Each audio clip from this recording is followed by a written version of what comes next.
죄된 본성을 이기는 신앙생활, 죄된 본성을 이기는 신앙생활이라는 제목으로 말씀 전하겠습니다. 오늘 본문 말씀은 불순종에 따른 개인적인 민족적인 저주를 선포하고 계십니다. 그중 16절에서 19절의 말씀이 불순종에 따른 개인적 저주에 대한 내용이라면 20절부터 57절 말씀까지는 불순종에 따른 민족적 저주에 대한 내용을 기록하고 있다는 것입니다. 이러한 본문 말씀을 보면 불순종에 따르는 저주가 축복과 관련된 내용에 비해서 그 양이 무려 4배 가까이나 많을 뿐만 아니라 매우 세세하게 묘사되어 있는 것을 볼 수가 있습니다. 이처럼 저주의 내용이 4배나 많고 세세하게 묘사되어 있는 것은 인간이 본성상 순종으로 축복에 이르는 삶을 택하기보다는 불순종으로 저주에 이르는 삶을 택할 가능성이 많기 때문입니다. 사실 이런 말은 이해가 되지 않습니다. 사람이라면 누구든지 축복에 이르는 그런 삶을 택하는 것이 당연한데도 불구하고 불순종으로 저주에 이르는 삶을 택할 가능성이 더 많은 그런 이유가 무엇이겠습니까? 인간이 죄로 말미암아 타락한 이 본성으로 인해서 그러한 가능성이 더 많기 때문에 하나님께서는 이 저주의 내용, 4배나 더 많은 저주의 내용들을 통해서 이스라엘 백성들에게 미리 경고하고 계시다. 즉, 이 멸망할 그러한 자리에 떨어지지 않도록 미리 경고하고 계시다라고 생각할 수가 있다는 것입니다. 이러한 본문 말씀을 통해서 우리에게 주시는 영적 교훈을 살펴보겠습니다. 첫째는 성도가 악을 행하는 것은 하나님을 잊었기 때문이라는 것입니다. 20절 말씀해 보시면 모세는 하나님께서 이스라엘 백성들에게 저주와 혼란과 책망을 내리사 망하며 속히 파멸하게 하시는 그 이유에 대해서 기록하고 있는데 그 이유는 그들이 악을 행해서 하나님을 잊었기 때문이다 라고 말씀하고 있습니다. 여기서 악을 행하여 하나님을 잊었다라는 것은 악을 행하는 것 자체가 하나님을 잊은 것이다 라는 그런 의미를 지니고 있습니다. 이는 하나님의 백성이 악을 행하는 원인이 하나님을 잊음에 있다는 그런 사실을 우리들에게 잘 설명해 주고 있습니다. 하나님을 잊었기 때문에 하나님의 백성들이 악을 행하고 우상을 섬기고 하나님을 대적하는 그런 행위를 하고 있다는 것입니다. 이것은 하나님을 잊지 않는다면 하나님의 백성은 결코 악을 행할 수 없다라고 할 수가 있을 것입니다. 시편 1편의 기자도 이것을 언급하고 있는데 복 있는 사람은 악인들의 꾀를 따르지 아니하며 죄인들의 길에 서지 아니하며 오만한 자들의 자리에 앉지 아니하고 오직 여호와의 율법을 즐거워하여 그의 율법을 주야로 묵상하는도다 라고 말씀하고 있습니다. 하나님을 잊지 않고 하나님의 말씀을 즐거워하고 하나님의 말씀을 주야로 묵상하는 자들은 악인들의 꾀를 따르지 않고 죄인들의 길에 서지 않고 오만한 자들의 자리에 앉지 않는 악을 행하는 그런 일을 행하지 않는다라고 말씀하고 있다는 것입니다. 그렇기 때문에 성경은 이스라엘 백성들이 하나님을 떠나서 악을 행하는 그런 그 자체가 바로 하나님을 잊은 것으로 표현하고 있다는 것입니다. 그리고 하나님께서는 이렇게 하나님을 잊어버린 백성에게 무서운 형벌을 내리시겠다라고 말씀하고 계시다는 것입니다. 호세아 13장 6절 7절 말씀을 보더라도 그들이 먹여준 대로 배가 불렀고 배가 부르니 그들의 마음이 교만하여 이로 말미암아 나를 잊었느니라. 그러므로 내가 그들에게 사자같고 길가에서 기다리는 표범 같으니라 라고 말씀하고 계십니다. 하나님의 복을 받아서 배가 부르고 그들의 삶이 평안하게 되면 당연히 하나님을 더 잘 섬겨야 되는데도 불구하고 오히려 하나님을 잊는 그런 일들이 생길 수가 있다는 것을 우리들에게 경고하고 있습니다. 왜냐하면 사람은 가지면 가질수록 더 많은 것을 가지고 싶어하는 이러한 죄된 욕망이 있기 때문에 하나님이 주신 것으로 만족하지 않는다는 것입니다. 하나님이 주시는 것으로 만족하지 않기 때문에 더 많은 것을 갖기 위해서 악을 행하게 되는 것이고, 이러한 악을 행하는 것은 궁극적으로는 하나님을 잊어버린 그러한 행위다라고 말씀하고 있다는 것입니다.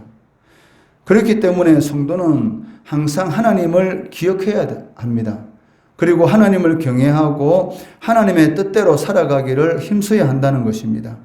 그럴 때 하나님께서는 하나님의 자녀들의 삶 가운데 저주의 삶이 아니라 축복의 삶을 누릴 수 있는 그러한 은혜를 베풀어 주신다는 것입니다. 둘째는 하나님의 은혜를 입지 못하는 자의 수고와 노력은 허무하다는 것입니다. 38절에서 41절의 말씀을 보시면 종자를 심어도 메뚜기가 먹어서 거둘 것이 적을 것이며 포도원을 심고 가꾸어도 벌레가 먹어 포도를 따지도 포도주를 마시지도 못할 것이며 감람나무가 있어도 그 열매가 떨어져 기름을 바를 수 없을 것이다 라고 말씀하고 있습니다. 심지어는 자녀를 낳아도 포로가 되어 자녀와 함께 있을 수 없을 것이다 라고 말씀하고 있다는 것입니다. 사실 인생이 수고하고 땀을 흘리는 것은 피할 수 없는 인간의 짐이다 라고 할 수가 있을 것입니다. 아담의 범죄 이후로 모든 인간은 수고하고 얼굴에 땀이 흘러야 땅의 소산을 먹을 수 있게 되었기 때문입니다. 하지만 인간이 수고하고 땀을 흘린다 할지라도 위안과 즐거움을 얻을 수 있는 것은 무엇 때문입니까? 그 수고한 땀의 결실을 맛볼 수 있기 때문입니다. 농부가 여름 내내 땀을 흘려도 가을에 수확을 할 때는 그 모든 수고를 잊을 만큼 큰 기쁨을 얻게 되는 것입니다. 자녀를 잉태하고 생산하는 일은 여인에게 있어서 가장 큰 고통이다라고 할 수가 있을 것입니다. 그렇지만 그 고통의 과정을 거쳐서 자신을 닮은 그 새 생명이 곁에 누워 있는 것을 보면 그런 모든 고통이 다 잊혀지게 되는 것과 동일하다라고 할 수가 있을 것입니다. 그렇지만 이 저주받은 인생, 즉 하나님의 뜻과는 전혀 상관이 없는 하나님의 말씀에 불순종하는 그러한 저주받은 인생은 어떻습니까? 그 어떤 일을 통해서도, 그 어떤 것을 통해서도 땀의 결실을 맛보지 못한다라고 하나님께서는 경고하고 있다는 것입니다. 이는 하나님이 없이 수고하는 인생들의 모습이다라고 할 수가 있을 것입니다. 우리가 겉으로 보기에는 불신자들이 잘 먹고 잘 살고 그 가정 가운데는 어려움도 없고 그 사람의 삶 가운데는 고통도 없는 것처럼 보이지만 실질적으로는 그 마음은 이 강야와 같은 그러한 삶이라는 것입니다. 잠깐도 평안함이 없는 무엇인가를 채워지지 않으면 만족하지 못하는 끊임없이 채워야 하는 이런 영적 갈증 가운데서 고통하고 있다는 것입니다. 그렇기 때문에 이런 영적 갈증을 그 외부적인 것으로, 즉 육신의 것으로 채우기 위해서 끊임없이 악을 행하고 자신의 창고에 쌓아 놓으려고 하지만 그것으로서 만족함을 누리지 못한다는 것이죠. 왜 사람들은 먹고 살 수 있을 정도만 있으면 충분한데도 불구하고 끊임없이 그렇게 많은 것을 쌓으려고 하고 끊임없이 그렇게 많은 권력을 추진하려고 하는 그 이유가 무엇입니까? 그 심령 가운데 영적 갈증이 있다는 것을 바로 우리들에게 직접 보여주고 있다는 것이죠. 요즘 매스컴을 통해서 여러 가지 이 토지를 통해서 이 불로소득을 취한 그런 사람들에 대한 내용이 하루가 멀다고 매스컴에 방송이 되지 않습니까? 그 사람들의 면면을 보면 충분히 자신이 죽을 때까지 먹고 살 수 있는 그러한 생활 기반이 다 갖춰져 있고 또 좋은 직업도 가지고 있습니다. 그런데도 불구하고 왜 그렇게 불의한 일을 통해서 끊임없이 많은 것을 쌓으려고 할까요? 그 이유는 그 마음속에 항상 영적 이런 갈증이 끊임없이 솟아나기 때문에 세상적인 것으로 채우려고 하지만 채워지지 않기 때문에 끊임없이 그러한 이런 불의와 악을 행하고 있다는 것입니다. 하나님이 없이 수고하는 인생들의 모습이 바로 이러합니다. 일생 동안 악한 일을 행하고 땀 흘리고 수고하지만 그 수고에 합당한 복을 누리지 못한다는 것입니다. 이 악을 행하는 것도 얼마나 많은 수고를 해야 되겠습니까? 사람들을 속이기 위해서 얼마나 많은 그런 계획을 세워야 되겠으며, 사람들을 속이기 위해서 얼마나 많은 그런 노력도 그러한 사람들이 하겠습니까? 그렇지만 그 마음에는 그 수고에 합당한 그러한 복을 누리지 못하고 오히려 심령과 육신의 피곤함만 있게 된다는 것입니다. 불의를 저지르기 때문에 그 불의가 언제 드러날까라는 그런 두려움의 삶을 살아갈 수밖에 없단다는 것이죠. 그렇다면 우리는 어떻습니까? 혹시 우리도 하나님의 말씀에 불순종하면서 헛되이 땀 흘리는 그런 수고를 하고 있지는 않는지 이 시간 한번 돌아볼 필요가 있다는 것입니다. 우리가 반드시 명심해야 할 것은 비록 수고하는 것이 인간의 본분이지만 그 수고의 결실을 주시는 분은 하나님이시란 것입니다. 아무리 우리가 많은 계획을 세우고 아무리 많은 수고와 노력을 한다 할지라도 하나님의 은혜가 없는 그러한 수고와 노력은 허무하다라는 것을 깨달아야 한다는 것입니다.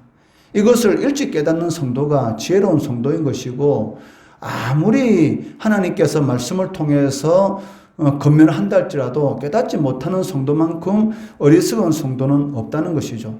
솔로몬이 인간이 누릴 수 있는 모든 육신적인 것을 다 누려보았지만 결론적으로 하는 그 고백이 무엇입니까? 그 헛됨이라는 것입니다. 자신의 육신의 즐거움을 위해서 그렇게 많은 것을 추구하였지만 인생의 그 헛됨만이 자신에게 남아있고 결국 죽기 전에 유언으로 자신의 후손들에게 남기는 말씀이 무엇이었습니까? 하나님을 경외하고 그 말씀대로 사는 것이 인간의 마땅한 도리다. 인간의 본분이다. 가장 행복하게 살 수 있는 그러한 길이다라고 말씀하고 있다는 것이죠. 인간에게 있어서 가장 행복한 것은 하나님께서 주신 것에 대해서 자족하는 것입니다. 거기에 대해서 만족하며 기뻐하고 감사하는 것, 이것이 인생에 있어서 가장 행복이다라고 할 수가 있다는 것입니다. 그렇기 때문에 성도는 땅의 소산이나 생업의 수익을 얻으려고 수고하기 이전에 먼저 하나님의 말씀에 순종하는 그러한 삶을 살아가야 한다는 것입니다. 그렇게 할 때에 하나님께서는 우리의 땀과 수고를 헛되게 하지 않으시고 풍족한 결실을 누리게 하신다라고 말씀하고 계시다는 것입니다. 오늘 이 본문 말씀을 통해서 우리는 두 가지를 살펴보았습니다. 첫째는 성도가 악을 행하는 것은 하나님을 잊었기 때문이라는 것이고, 둘째는 하나님의 은혜가 없는 그러한 삶의 수고와 노력은 허무하다는 것입니다. 모든 것에 먼저에서 가장 중요한 성도의 삶의 제1순위는 무엇이냐면 하나님의 은혜입니다. 그렇기 때문에 먼저 하나님의 말씀대로 살려고 애써야 되는 것이고, 그러할 때에 우리의 모든 필요를 채워주시는 그런 하나님의 은혜, 우리의 수고와 노력대로 누릴 수 있는 그러한 복이 우리의 삶 가운데 나타날 수가 있다는 것입니다. 이런 은혜의 삶, 하나님의 은혜를 잊지 않고 하나님의 말씀대로 삶으로 인해서 의를 행하며 하나님께 영광 돌리는, 그리고 하나님께 주시는 복을 누리는 그러한 삶을 살아가시는 우리 성도들 되시기를 주의 이름으로 축원합니다.